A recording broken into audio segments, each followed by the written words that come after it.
Welcome back to our study on hope in the book of Proverbs. We are at blueletterbible.org and we're looking at the 8 occurrences of hope in the book of Proverbs. The first week we did an intro to this study and an intro to the book of Proverbs, small.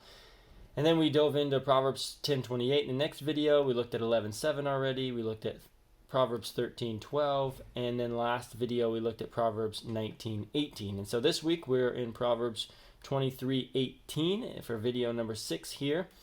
And that verse says, "Surely there is a future and a hope, and your hope will not be cut off." Now, if you read a verse like this in the Bible and you're thinking to yourself, that verse could be applied to almost anything. What you want to do then is read the context, because rarely ever verses in the Bible will apply to almost anything. They almost always have context that will narrow the meaning and help you understand what the writer is actually getting at. So we're going to click this Tools button, and it will take us to Proverbs 23:18. But what we can do is just scroll up or down to find the verses that are before it and after it. So when you're looking for context, you may want to read one verse after, one verse before, and if that doesn't help you, go a couple verses before and a couple verses after. And if that doesn't help you, just keep going in either direction or both directions to try and best understand what the verse is saying. For this verse, we probably only need to go one verse backwards. Here's Proverbs 23:17. "Do not let your heart envy sinners," Solomon's talking to his son, "but live in the fear of the Lord always," which then makes the next verse, 23:18, make a whole lot more sense. "Surely there is a future, and your hope will not be cut off. Do not let your heart envy sinners, or there won't be a future for you. Live in the fear of the Lord always, and if you do that, surely there will be a future for you.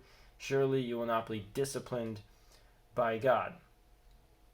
So the verse we all want for ourselves, surely there is a future. I'd love to have a future for me. And I would love that my future is not cut off.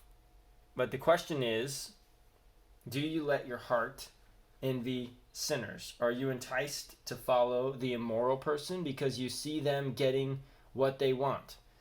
Our world today is not that much different than Solomon's world when he was writing to his son. We still look around us and we still see immoral people, immoral businesses winning. And there's a part of us that wants to envy what they have or the way they got it. Solomon's trying to instruct his son, don't envy sinners. Live in the fear of the Lord always. To the high school female, this verse might say, don't envy the friend who dresses in less because she can have whatever guy she wants. Surely there's a future in keeping modest.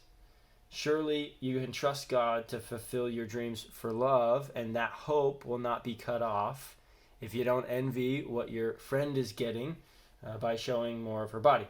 To the high school guy, this verse might say, don't envy the guy who drinks or smokes or does drugs or has sex or cheats on tests. Surely there's a future for you with an undefiled body. Surely your hope will not be cut off if you let God fulfill your desires instead of getting them the way a sinner might get them.